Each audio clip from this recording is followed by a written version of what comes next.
Okay, everyone, do you see me? I am so sorry about this. Um,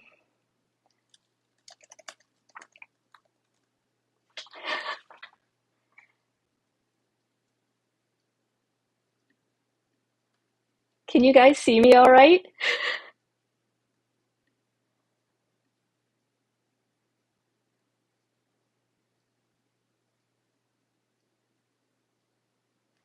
Hi, everybody. Yes, thank you, Anita. Okay, I am the mayor of Failtown. Thank you for your patience.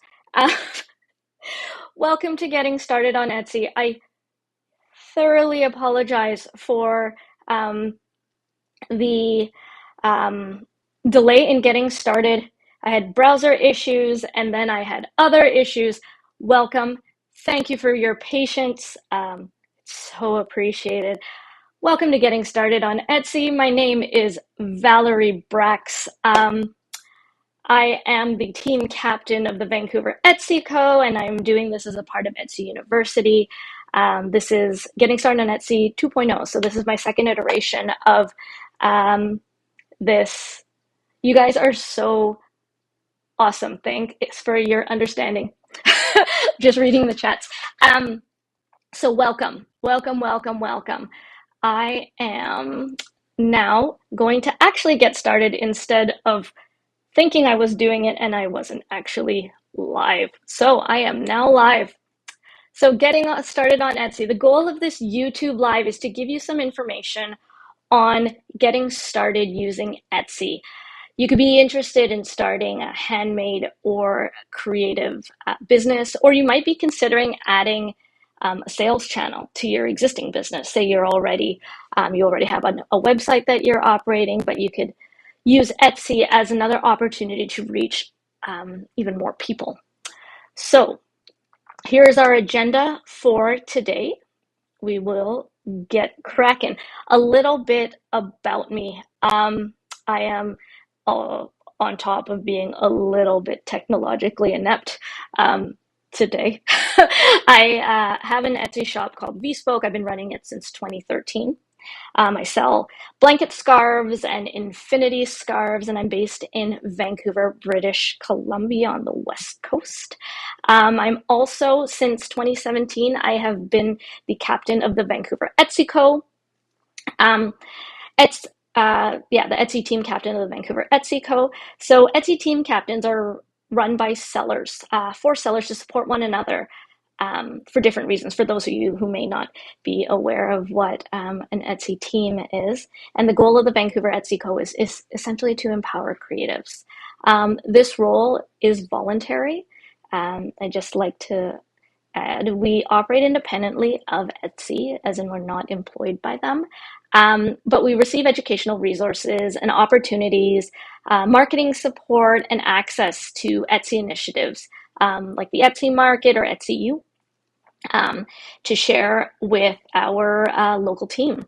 So Etsy U, for those who may not be familiar with it, it is a community education program for sellers who are looking to grow their business, support other entrepreneurs, and connect with creatives in our global community. Um, so that is about me, and this picture of me is chosen because I was having a good hair day. So, what is Etsy? I know for many of you who are here right now, you're already familiar with what Etsy is. You've heard of it before. You know that you could people buy handmade things on there or they sell handmade things on Etsy. It is probably the most well-known place for handmade stuff online. But the official what is Etsy is it's a global marketplace for unique and creative goods. Um, are these Etsy events?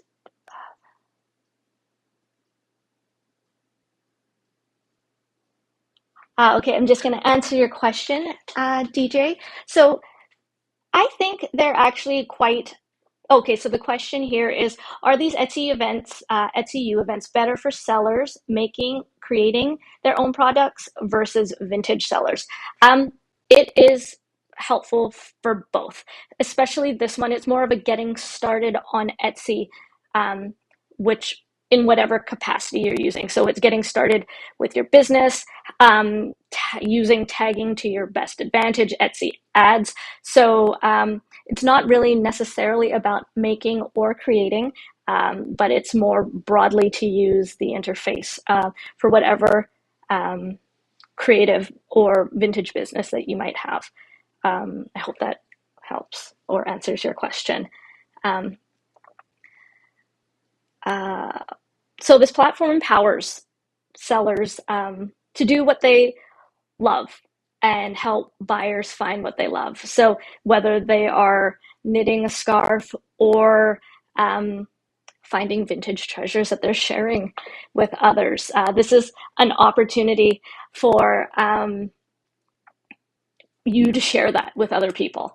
So just a question that I'm just going to post to the group. Does anybody remember what the first thing there? And yeah, I just remember Googling crochet patterns and I came across Etsy. I'm like, oh, okay, I'll just buy this here. And my, oh my, have things have grown in the last 12 years. So please post what you might have bought your first Etsy purchases, or you can post your favorite thing that you've ever bought on Etsy too. I love hearing about the treasures that people find. So why sell on Etsy? Um, because it's a marketplace. It's a marketplace that people are familiar with. You have instantly millions of buyers who are interested in things that you could be making, that things that you are that you have, things that are handmade. You can set your shop up quickly and affordably. Hold on, let me see. Something is happening with.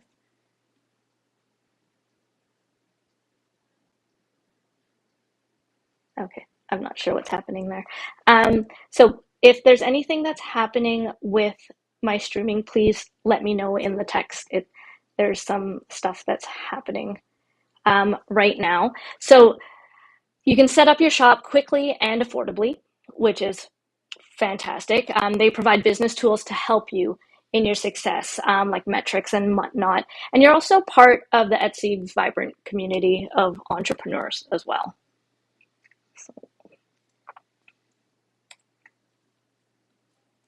Okay, before you get started, um, there's a few things that I would always recommend before you, it keeps going in and out. I wonder what is happening with my streaming. It says YouTube is not receiving enough video to maintain smooth streaming. Okay.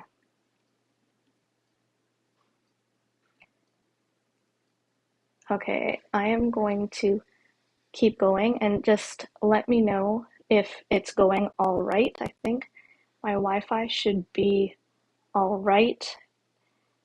Oh, technology, how I loathe and love you. So before you get started, um,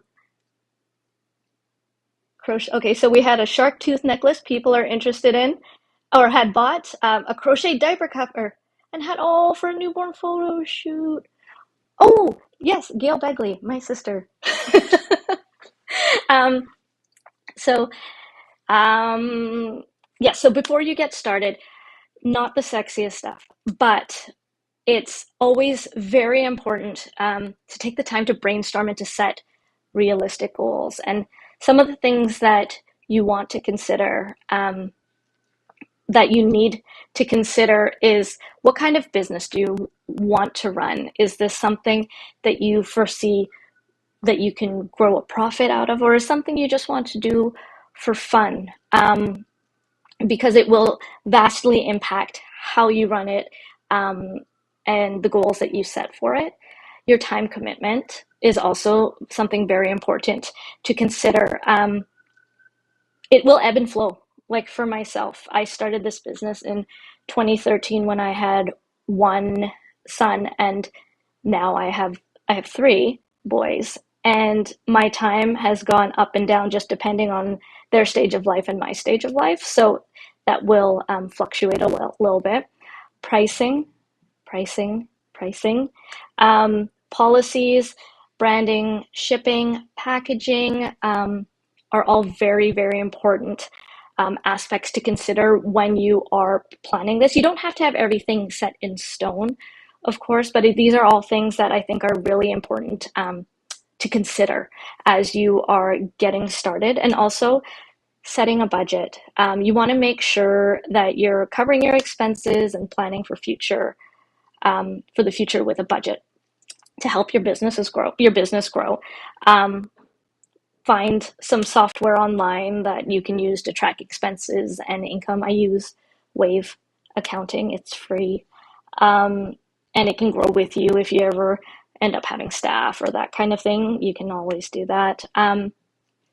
You'll need to assess your approach to pricing, and I think that'll actually be an entirely different um, uh, seminar just to talk about that. And then also like to forecast your potential growth.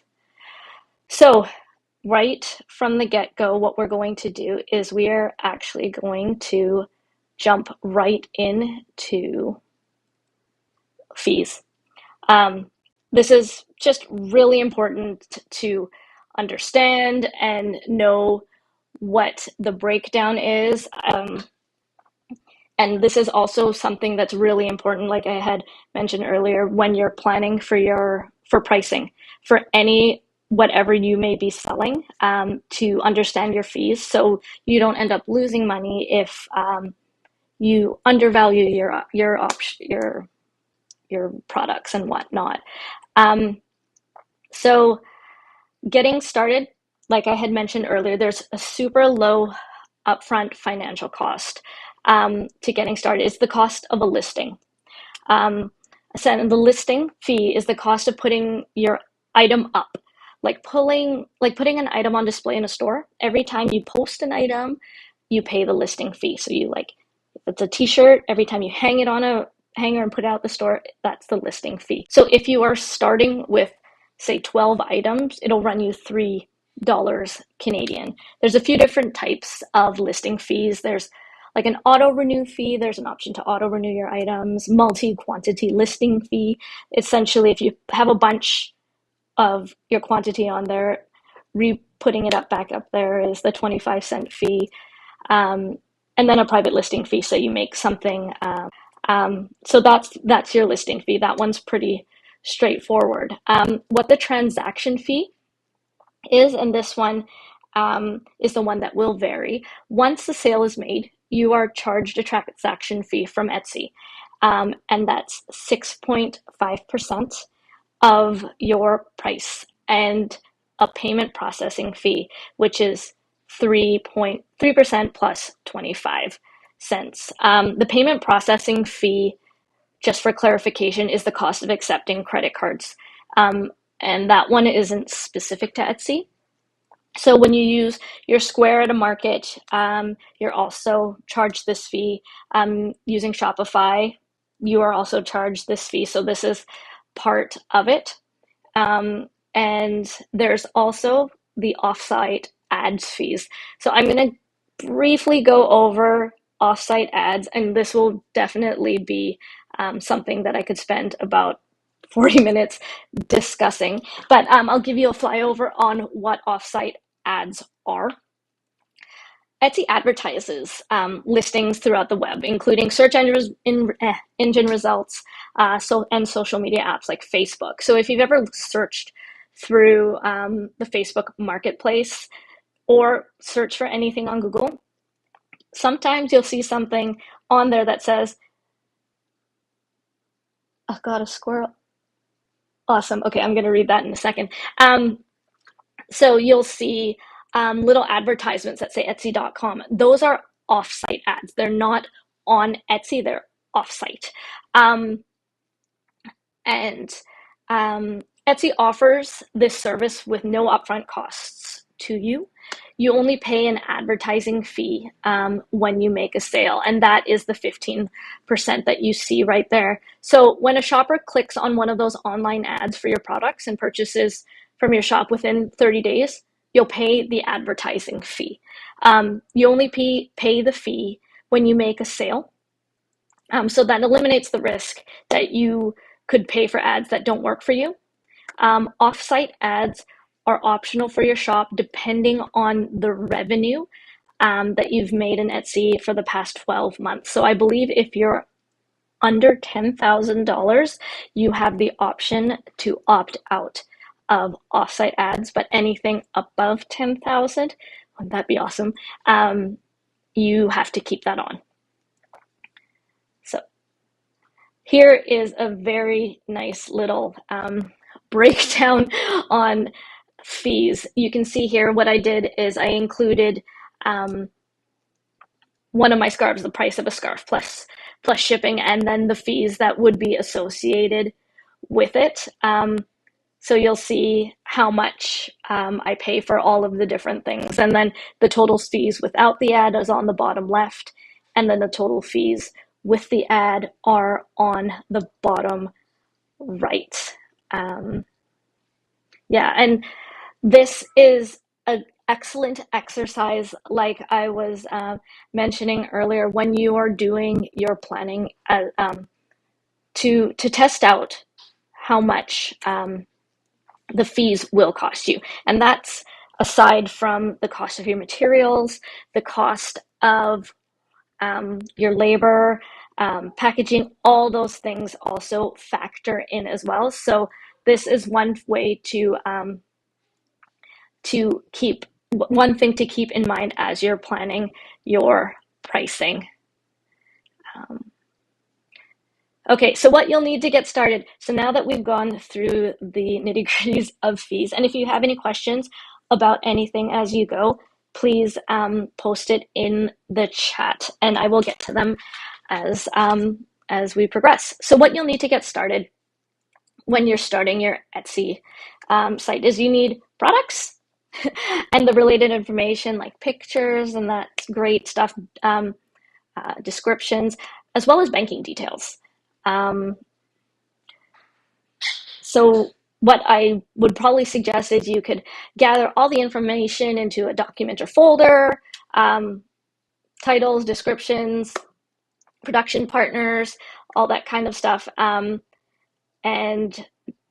then you'll have everything ready to go once you get started. So here is the much more fun stuff that rather than talking about fees and setting budgets and pricing is the actual setup and optimization. So this isn't just for people who haven't set up at all. This was actually a really great opportunity for me. Yes, Sarah, I will share this on our website. I will probably have it up by tomorrow. I will share this PowerPoint. So the setup and optimization is much more fun, and it just gave me an opportunity to refresh my Etsy site. So I hope that those who are tried and true Etsy sellers will still get a chance to learn something from this.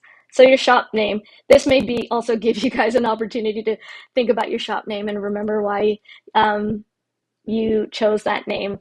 So brainstorming an Etsy, oh, it's breaking up again. Hold on. 802.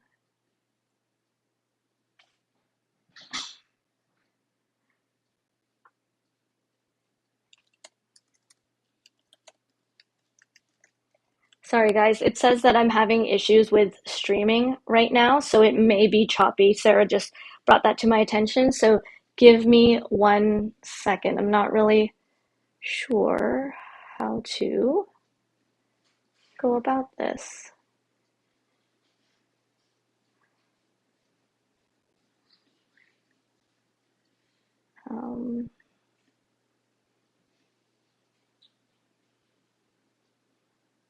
I am going to try closing a couple of things. I don't think that should make a difference.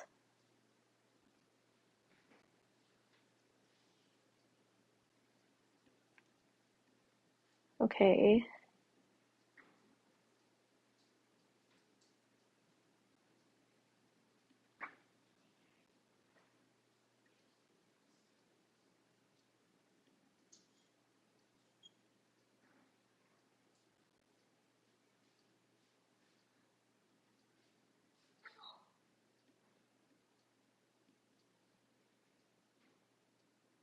Okay. Okay, my stream status is back to good. I have not changed anything whatsoever.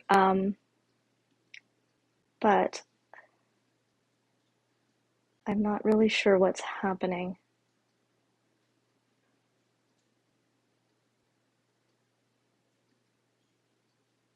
I am going to, hang on. Oh, it catches itself up for the most part. So um, I hope that you guys will get it caught up. Oh, you still don't have anything. Okay, hang tight.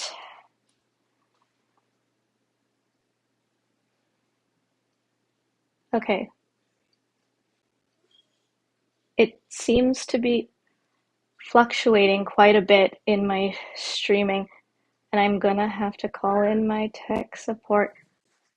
Hey, Sean, can you come in here for a second? I'm having a lot of trouble with my streaming, and it keeps fluctuating up and down from streaming to like nothing. Where? It doesn't say anything. Okay.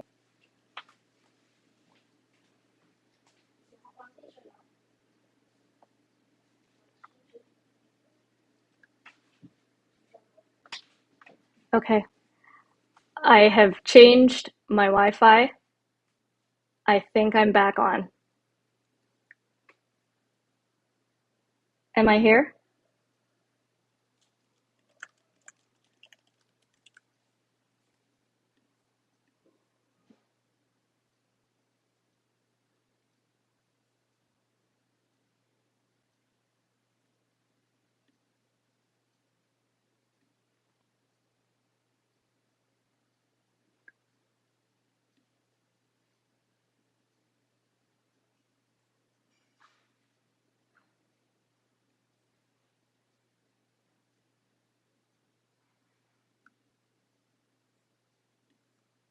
Ah, okay. It's working. Um, great. Thanks, guys. I changed my Wi-Fi. We are back online. Thank you for your patience. So top tips on choosing a shop name. Um, Brainstorming an Etsy idea is the best. Well, what I found was best for it was when you're brainstorming a name is it's no longer pixelated. Awesome. Thanks, Brooke. The shop home.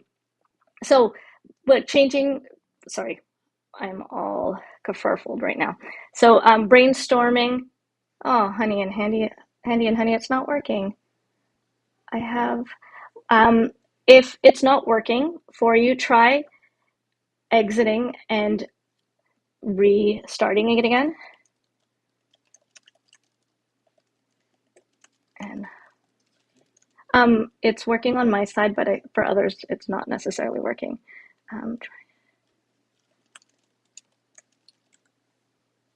Okay. All right.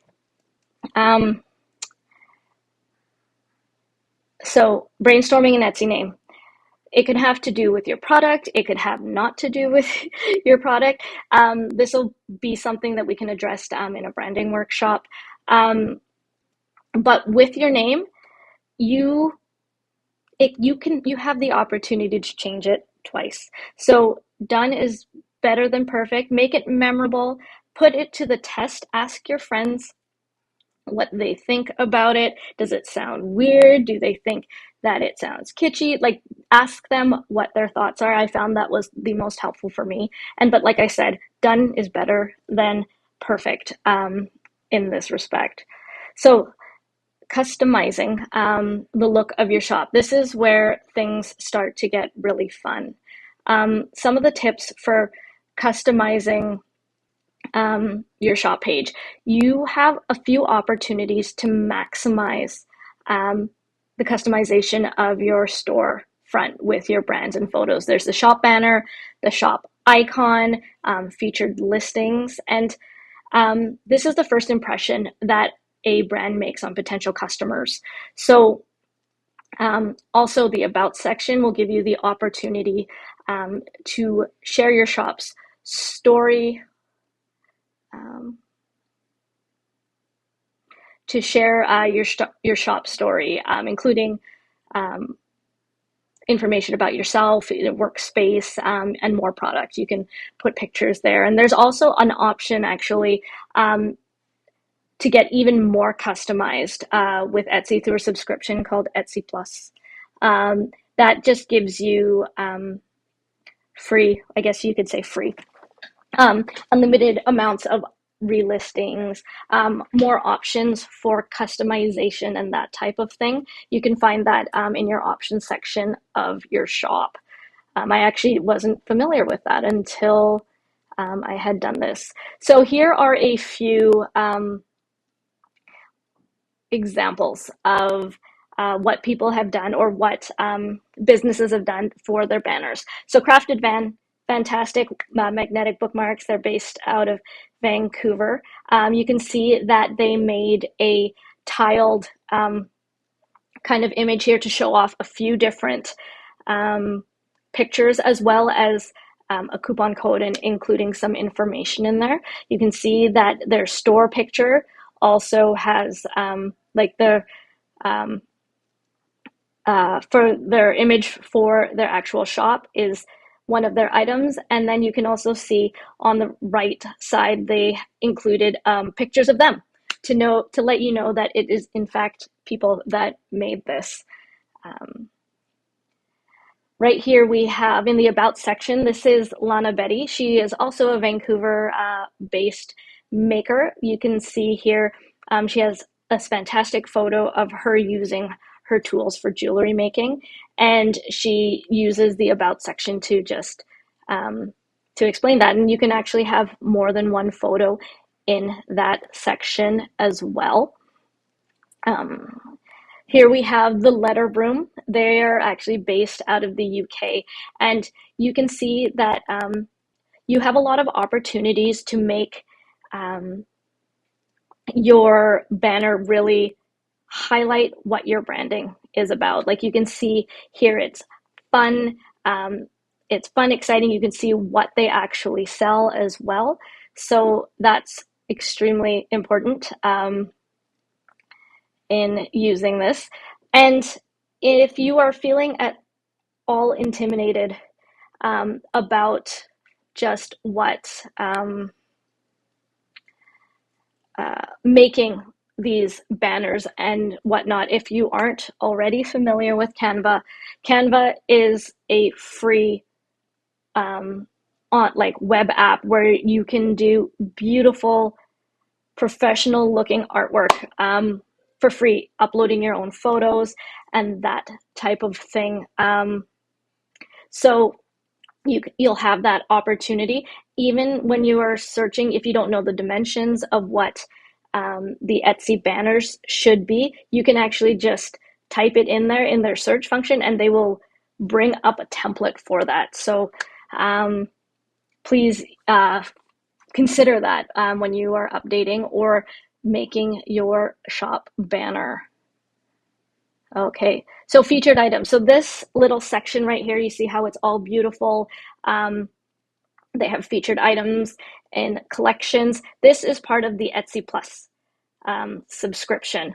So, and it allows featured items, and it just gives you an opportunity to, again, highlight your most beautiful things.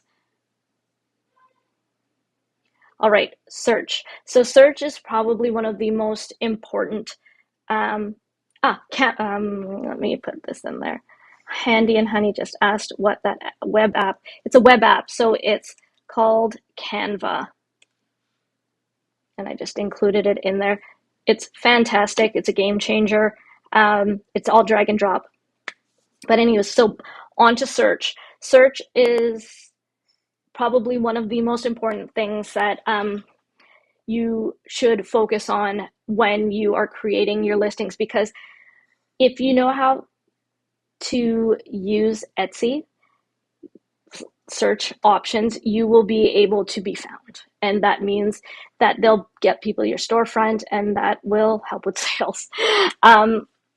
So what we do is in search, we will look at, hold on. We're going to look at keywords on um, search. We're going to create listings that convert, and the customer experience.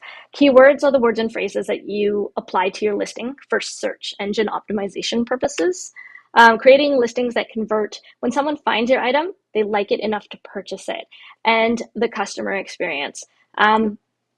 Offering good customer service not only can lead it to repeated purchases, but certain elements of your shop that contribute to the experience can also impact where you rank in search results. So there's the whole concept of ranking within there too that we'll cover as well. So Etsy search versus Google search. The two main ways that buyers find items through Etsy search are Etsy search and Google search. On both platforms, buyers will type what they're shopping for in the search bar, and they'll be shown results related to your query. So each have opportunities for getting found organically or through paid advertising. And there are many overlapping factors when it comes to optimizing for both search engines. But for the purpose of today's workshop, I'm going to focus on organic visibility, so non-paid, on organic visibility on Etsy.com. So just how to be visible in search results when somebody conducts a search on the site. And we'll briefly touch on Etsy ads within the site towards the end. So Etsy search, titles and tags, attributes and categories, and listing quality. I'm just going to address a question right here. Do you need to have the Plus membership in order to use a design created from Canva? No, you don't. The Plus subscription is just for those extra features like, you know what, I actually might go back a few. It's for the extra featured items that we have right here. You see how they're collaged and they all look really pretty. That is an Etsy Plus perk, but using Canva, it's just making artwork. So you can apply it to anything. I actually use Canva to make a lot of my Instagram posts for the Vancouver Etsy Co and for Bespoke. I've used it to make lookbooks. So it's like easy to use Photoshop or InDesign, if that makes any sense. But it's free, not related to Etsy whatsoever, but it's probably one of the best resources. So no fees are required for that. So back to Etsy search. Titles and tags, attributes and categories, and listing quality are the big things that we are going to be touching on here. So Etsy uses query matching to help find listings that are relevant to what a buyer is searching for. So what it will do is the title is the name of the listing, and keywords are the tags. So when you are creating your listing, you have the option to add a title and tags and things like that. And also include relevant things to what you're selling. What I cannot stress more in this is to think like a buyer. So if you are selling a red silk dress, make sure that you include those exact words in your title, because that's what people are searching for. If I'm looking for a silk red dress, that's what I'm going to type. My mistake when I first started on Etsy, and actually for the first while, was I went with fun names. I went with names that weren't related to my product really at all. And that didn't help me in query searching and being and being found. So we'll go through some examples of what you will want to use for your titles shortly. Attributes and categories. So this is the key information provided in item attributes. The key information provided in item attributes is considered in Etsy search similar to keywords in items of tags. So please fill those all out when you are filling out your listings. It helps to get to know your listing better. It lets the buyer use the filter options within their search as well. So please try and use all of those options. And as an added bonus, the terms that you select can also act as extra keywords in your listing. So it gets you more opportunity to be found. Listing quality. So what the listing quality is it's the Etsy algorithm. Bum, bum, bum. It's to show items that buyers are likely to purchase. The Etsy algorithm considers how well individual listings tend to perform in search. So does your listing do well in search? Using titles and keywords and attributes are essential to this.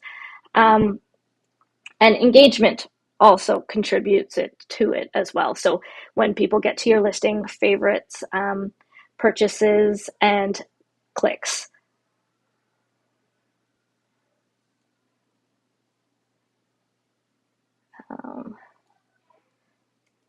So a note on translations. I'm not sure if this is relevant to anybody who is on here right now, but the titles and tags that you add to your listing should be in the language that you chose during setup.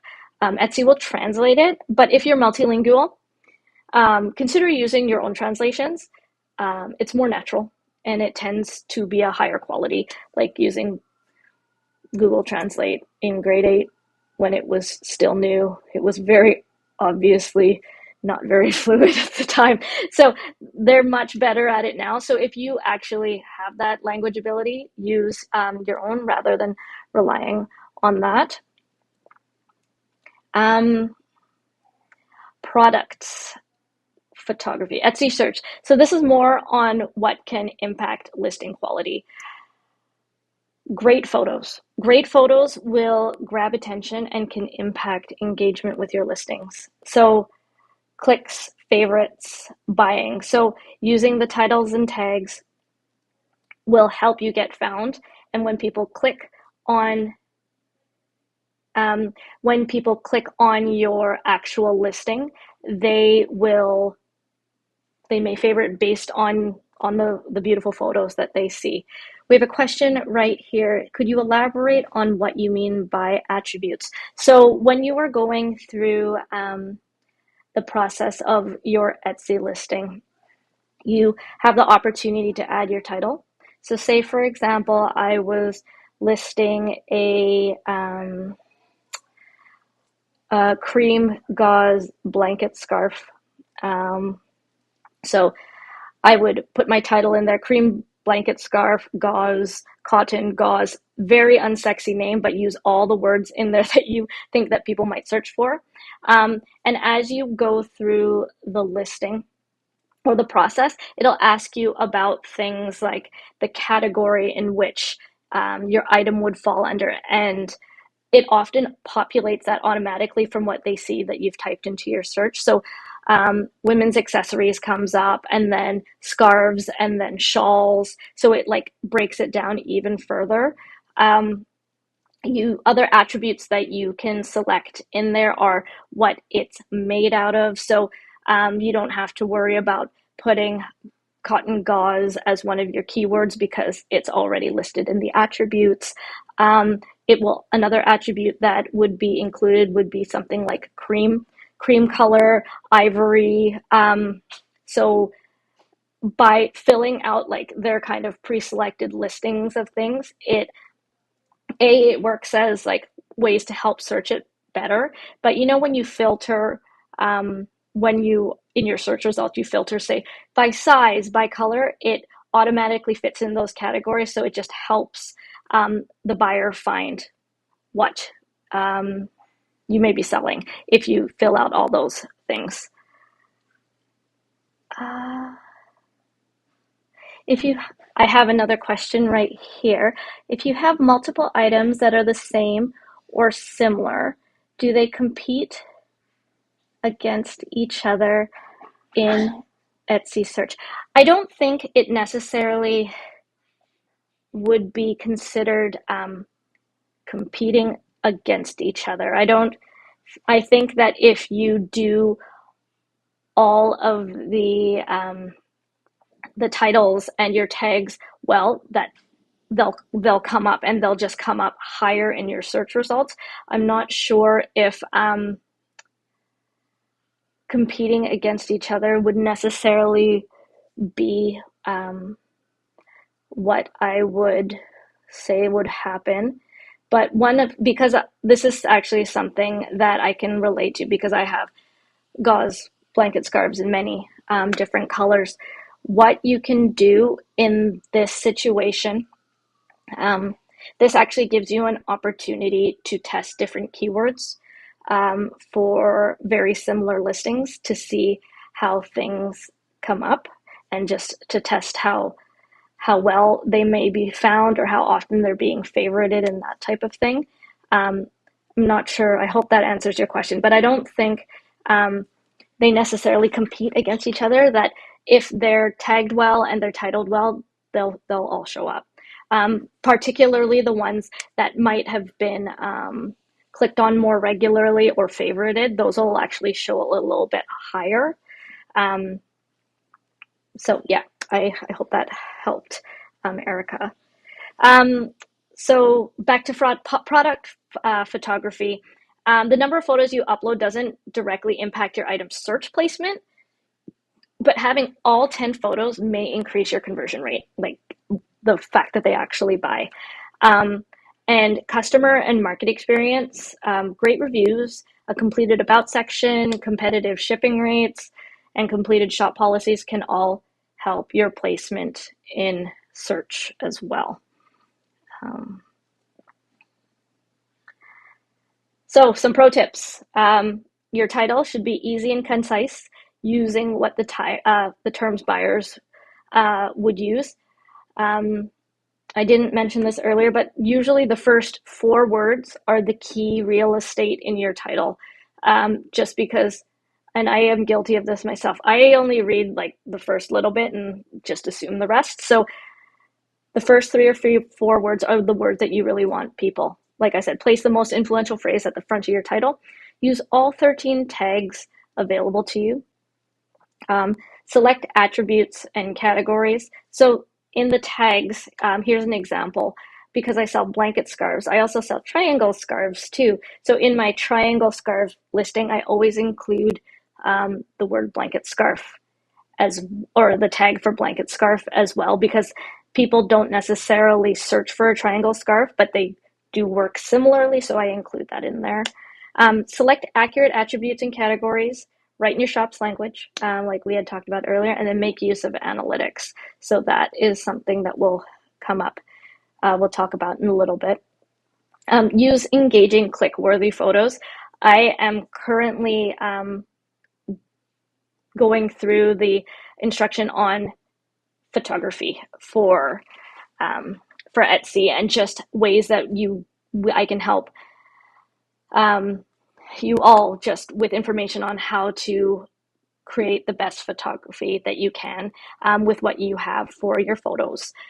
So click-worthy photos, write engaging, informative listing descriptions, and think about your target market here, who you'd want to sell to, and offer excellent customer service. That's always a given, I think. That will go a long way. Complete your about section and include shop policies like return policies, if anything's damaged. All those types of things should be included and addressed in there. So a note about Etsy search and new shops. Let me see. If you are worried about your listing score, so your listing score is just like how far up you show up if you're new. Don't worry. New shops and listings start with a neutral quality score. So when a new listing is created, it gets a temporary boost in search results. So Etsy can quickly learn more about how shoppers interact with it. So you don't have to worry about being at the bottom of the barrel if you're just starting a new shop. And I'll actually touch a little bit on Etsy ads and how some people use it as well shortly. So product photography, I am going to be touching on it a little bit, but it is also a full-length Etsy U course as well. Product photography communicates your product and brand, and it's the biggest influencer in purchase behaviors. I cannot stress anymore how big of a difference this makes. If you aren't able to actually see and feel and smell, smell candles, smell the item, great photos will go a long way in tipping the scale to purchase. So look, and you can see here photos from Witch Goose on Etsy.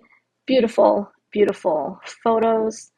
There are 7 essential product photos that you should not necessarily consider, but you should have within your Etsy shop. So the studio shot, the lifestyle shot, scale, detail, group, packaging shot, and process shot. So the studio shot on a plain backdrop brings out the textures, and it is bright and clear. It communicates the product, and it works really well on search when you're seeing all the tiles. A lifestyle shot is essentially in its natural habitat. So you see this beautiful blanket here. I can never drape my blankets to look like that, but this beautiful blanket here is in its natural habitat, what it would look like potentially in your beautifully set up living room. Scale shot. This one's a really important one, as many people may not necessarily read the description. Even if you clearly laid out the dimensions, a scale shot will help remove any ambiguity as to what the size is. So having it on something that can communicate its size, whether in the palm of your hand or next to something that's familiar in size, is always really great. A detail shot shows quality and texture, and it highlights from different angles, you can highlight different angles. Also, another important thing about detailed shots, if you're selling vintage, it's an opportunity for you to show any deficiencies in in any of the products, whether it's like a small hole or a patch or anything like that. Gives the opportunity to communicate as much information to your potential buyers as you can. The group shot, it works well for anything that's sold in multiples or in different colors. So I mentioned I have a lot of different colors of a gauze blanket scarf. So like lining them all up so you can see what the options are, or in this case, these glass beads just look really pretty when they are all laid out right here. Packaging shot. I never really thought about this until I went through this course. It gives the buyer an idea of what it looks like if it's sent directly to a person as a gift, because you can do that. And who doesn't love beautiful mail? I'm a sucker for branding and just beautiful packaging, and I know how much this would influence my shopping or my shopping behavior. So packaging is a great one to include if you haven't started including it already. The process shot is always really fun. It reconnects the buyers to the makers and remembering that, hey, somebody actually is making this, or somebody actually is selecting it. If you're selling vintage, like have a photo of you like caring for your items or something along the lines, because it really humanizes that. And that's why a lot of people do go to Etsy, is that they know that um, there's often a maker, or somebody behind the shop. Listing videos. So you can have 10 photos and a listing video, which is super cool. It doesn't have sound to it, so you don't have to worry about what background sound is happening at the time, but it allows you to showcase your products in a way that aren't necessarily possible with static photographs. So like in this case, these earrings and how they move. If you sell kaleidoscopes, you can show it in action. Anything like that, this listing video gives you an opportunity to really show that off. So we're going to move on. 5 common mistakes that new sellers make. These are tips from experienced sellers, um, and they have shared some lessons they learned while building successful creative businesses on Etsy. Not focusing enough on product photography, ignoring the business side of running a shop, and that's what I had mentioned at the forefront of this Etsy course is the planning, setting your goals, creating a budget, because that is also extremely important. Neglecting the importance of tags, not getting word out about your business. So we'll touch on marketing in a little bit, and giving up too quickly. There's a saying that my husband has told me, that they talk about the 10-year overnight success.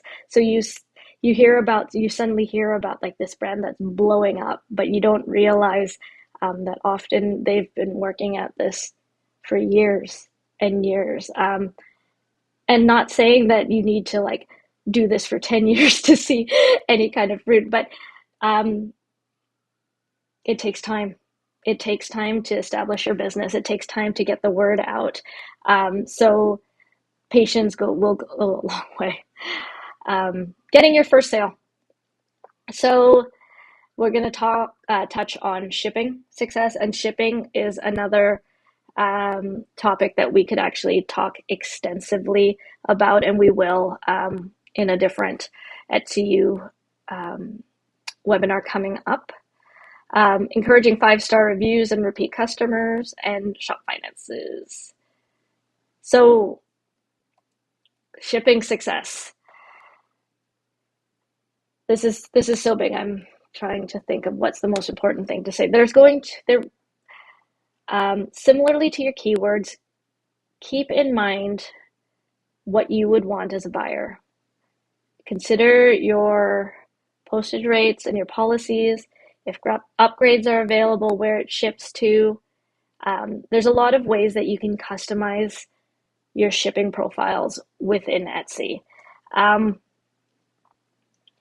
And particularly if you live in Canada, shipping is very expensive, and it's something that, especially if you are selling items that are large, or large enough that have to be sent as a tracked parcel, it's something to consider as you're planning your pricing and strategizing that, how you want to do shipping. Do you want to be able to offer free shipping? What would that mean for your margins? So as you're playing around with how much your prices are with the Etsy fees, also do so with your local post office rates and that type of thing. And it'll help a lot in figuring out that. Yes, Handy and Honey, we will have an entire Etsy shipping tutorial. There's just not enough time in this. And also what I hope to talk about a little bit in future classes is just different other options that we can use, particularly within Canada, just because that's what I'm most familiar with, of course, on what we can do to help minimize the costs of shipping. So developing a shipping strategy. So some keys to shipping success: packaging and marketing materials are huge. Like just like I talked about, when you take a picture of what your packaging looks like, um, packaging and marketing materials are key. It's just wonderful to get a beautiful thing in the mail, but that also needs to be factored. The cost of those things need to be factored into your pricing as well. Develop a shipping strategy, like I had mentioned, like tiers of pricing, um, and then good communication with your customers goes a long way. Talk to them, um, and it helps set expectation and reduces surprises, um, and hopefully leads to a good review. Sometimes shipping challenges are totally out of um, our control. And what you'll need to do is, like I said earlier, your policies and your profiles are not set in stone right away. You can change them as you learn more, but really keep records of shipping communication. If something goes wrong, communicate with your buyers. People are really understanding for the most part.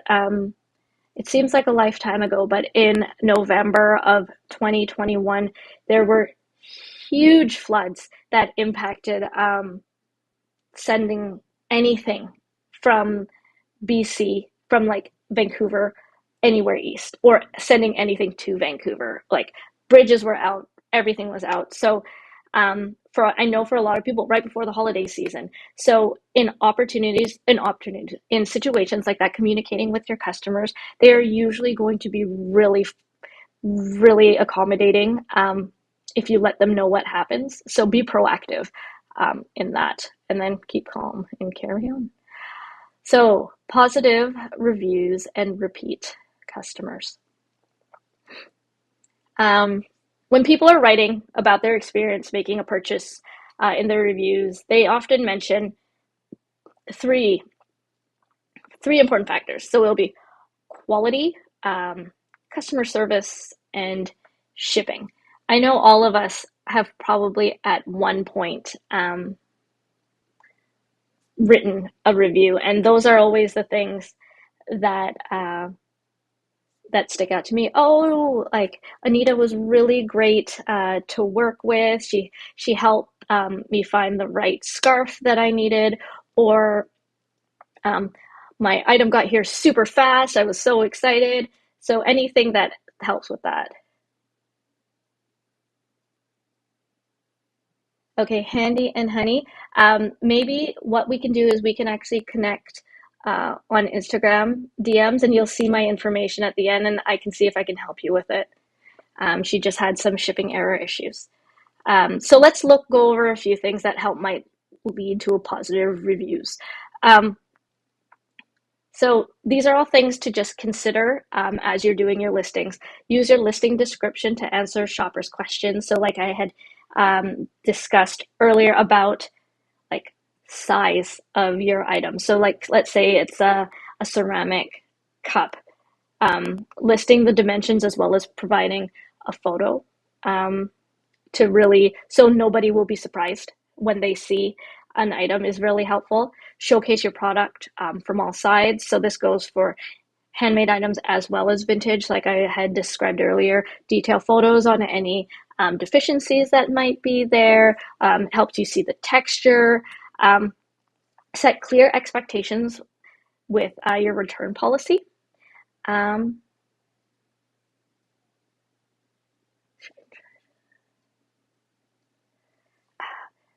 Surprise and delight with thoughtful touches. So, like, say, a free sticker if you send cards, responding to messages quickly, um, letting shoppers know that when their item will be delivered, shipping on time, sending a thank you coupon. These are all wonderful, like, touches that go above and beyond and will um, help them remember you and be excited to leave you a good review. So we have a question here. Can you please talk about the shipping charges or fees? So Abigail, could you clarify a little bit about which shipping charges you're wondering about, like whether it's Canada Post or um, if it's regarding just actual shipping? itself. You had mentioned fees in here as well, so I wasn't sure if that's relating to the Etsy fees or not. So just let me know in the chat. So tools and finances and stats. So you have access to all these people who are looking to buy things handmade, buy things vintage, buy things from Etsy. So you have access to all these people, but you also have tools that you can use to help track your finances, to see how many people are actually coming to see your shop, clicking on which listings. All of that information is actually available to you, which is so great. Canada Post. So I'm not sure specifically what Canada Post shipping charges you are asking about. I know that being a small business, you have access to um, a slight discount on shipping parcels. I think it's like maybe one or like maybe a couple percent or something like that. And when you buy a like postage through Canada or through Etsy on Canada Post, that is actually applied to that discount is applied to your postage purchasing.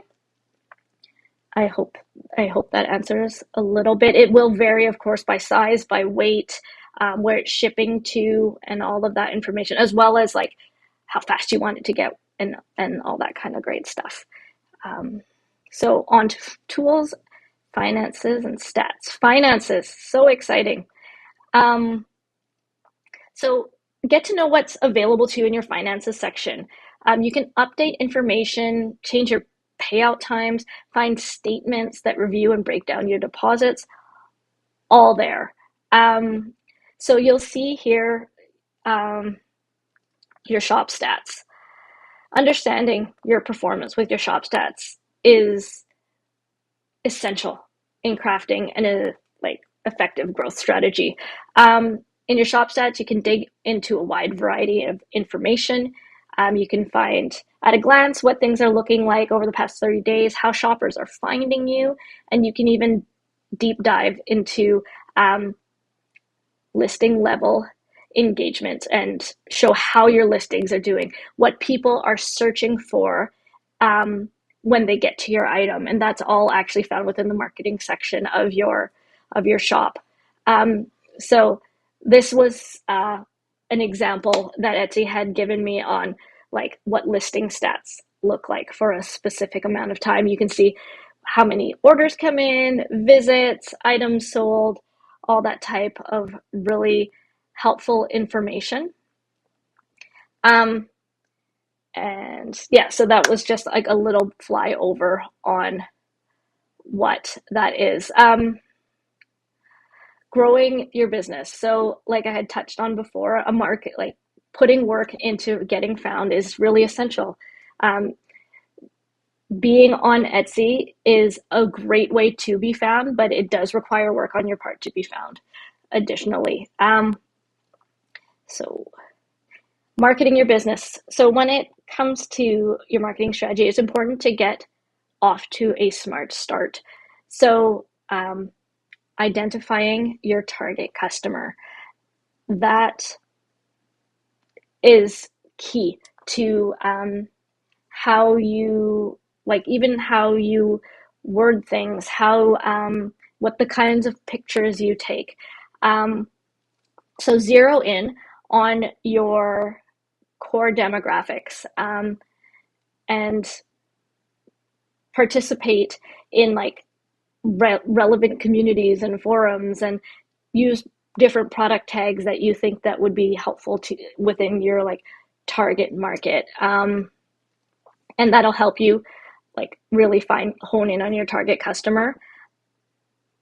um, the there's actually there's many Etsy um, workshops coming up, but there is one specifically on branding. If that is one you're interested in, let me know, and then I will host it. I know that photography and shipping are always a really important one, but that one, if people are interested, I can definitely make that one happen. Finding your brand voice and selling proposition is just you're making a promise and you define your brand, and you in this you form your unique selling proposition. So just what makes you different from everybody else. So social media marketing. I'm fairly certain most of you are aware of social media and the differences with it.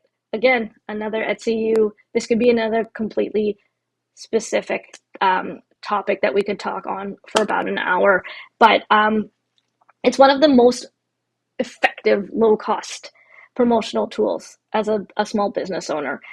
So by using social media marketing to your advantage, you can grow brand awareness, you can connect with new customers and reach potential customers. Each has its own strengths and weaknesses. And some may be appropriate for what you're doing, and some might not be at all. So before you launch any campaigns, like plan that is a key thing is consider the types of promotions you plan to create and what platform would be the best match. For myself, I chose Instagram. Instagram is the one that works for me.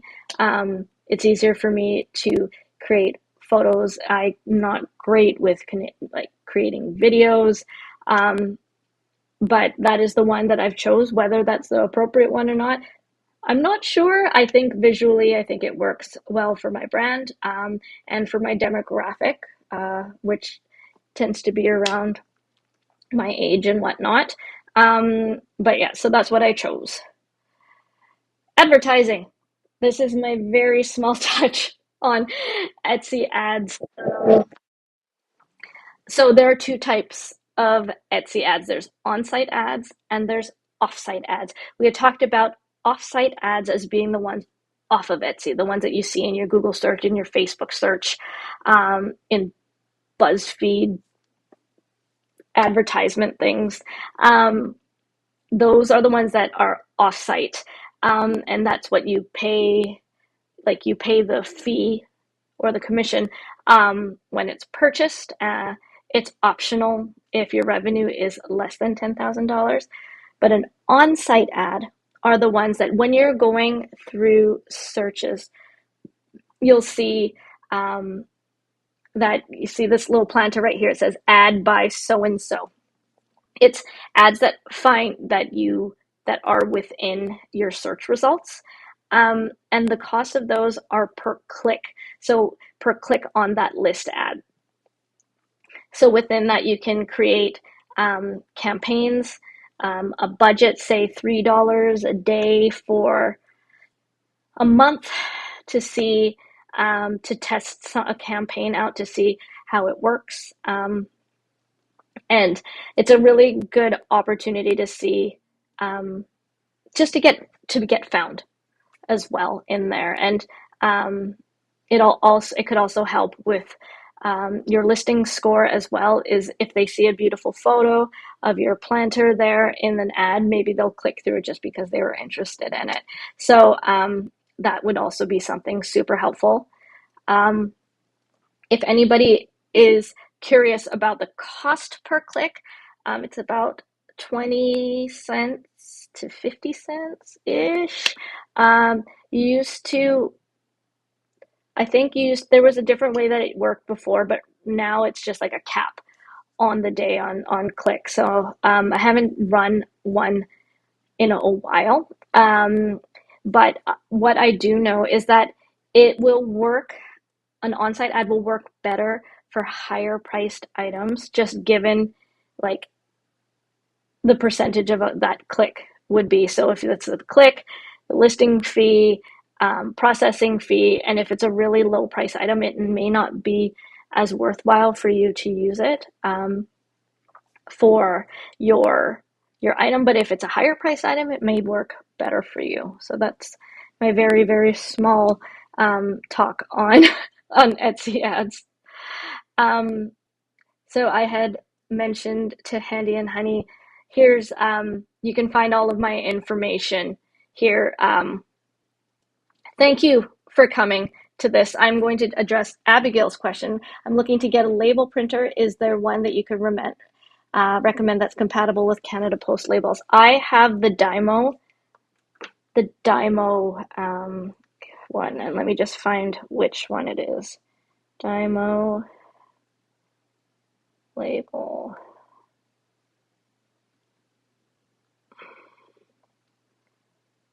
I believe it's the Dymo label. Of course, I am inept at finding things. The Dymo label writer for Excel shipping label printer is the one that I have, and it's compatible with Canada Post labels, which is a 4x6 inch label. I love my Dymo label. It took some finessing, but I am a big fan of it. There are comparable ones that you can find on Amazon. I've never tried them, but I haven't had any problems with them. My Dymo, however, it is a little bit more expensive. So I'd probably suggest checking out the reviews on Amazon for some of the other label printers. They are you don't think you need it, but it's a very helpful thing to have if you're printing a higher volumes of labels. Um, so here are some resources for some of the new sellers. Follow Etsy Success on Instagram and Facebook. They have an Etsy Success podcast.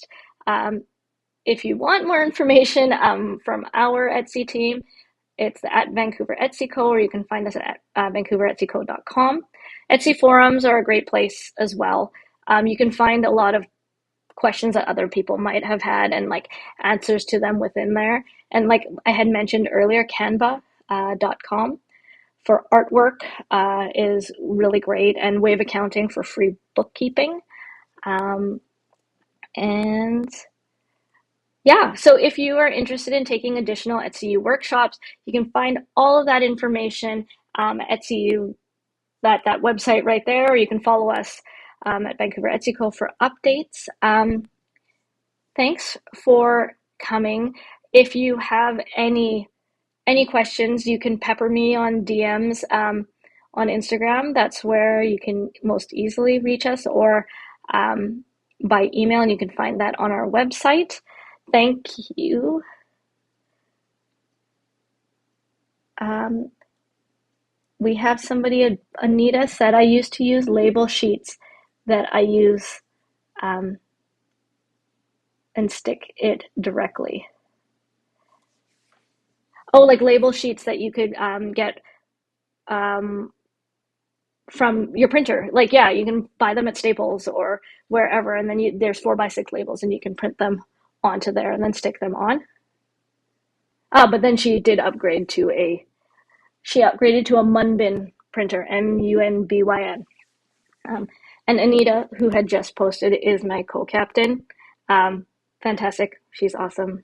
Next time she'll get her face on here with me. Thank you for coming to my TED Talk. I mean, my SEU workshop. Thanks for your patience with the challenges with technology today. I'm hoping that I'll be able to minimize that the next time. Like I said, reach out on Instagram, DM me, email. It was great to chat with you. I would love to do this again with you sometime. So have a fantastic evening, everyone.